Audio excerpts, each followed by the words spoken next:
ڕۆژی هەینی 11 خولی هەڵبژارنی پاڵەمانی ئێران بەڕێوەچوو بە پێی ئامارەکانی وەزارەتی ناوخۆ لە کۆی 58 میلیۆن دەنگدەر تەنیا 24 میلیۆن کەس دەنگیانداوە و ڕێژەی دەنگدەران لە 41 بۆ 42 بووە کە لە ماوەی 41 ساڵی حکوومەتی کۆماری ئیسلامی ئێران بێوێنە بووە و زۆر لە خوارێ بووە.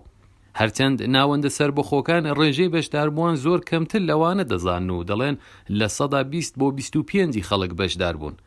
بەڵام دوای هەموو مشتومڕەکانی چەند هەفتەی ڕابردوو ئەمڕۆ ئەنجامی هەڵبژاردنەکان بە فەرمی لەلایەن وەزارەتی ناوخۆ ڕاگەیەندرا و بناژۆخوازەکان یا ئوسولگەراکان توانیان لە 176 290 کورسی پاڵەمان بەدەست بگرن و بە زۆرینەی نوێنەر سەرکەون.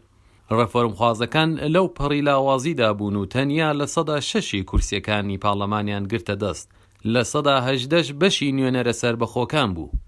ماوەی چەند ڕۆژێکە ئەنجامەکانی هەڵبژاردن بە شێوەیەکی نافەرمی لە تۆڕە کۆمەڵایەتەکان ڕاگەیەندراوە، بەڵام ئەمڕۆ لێرە لە بینای وەزارەتی ناوخۆ ئەنجامی هەڵبژاردنەکان بە شێوەیەکی فەرمی لەلایەن وەزیری ناوخۆ ڕاگەیەندرا و بناژۆخوازەکان یا ئوسولگەراکان سەرکەوتن و لە 175 هێزی پاڵەمانیان گرتە دەست.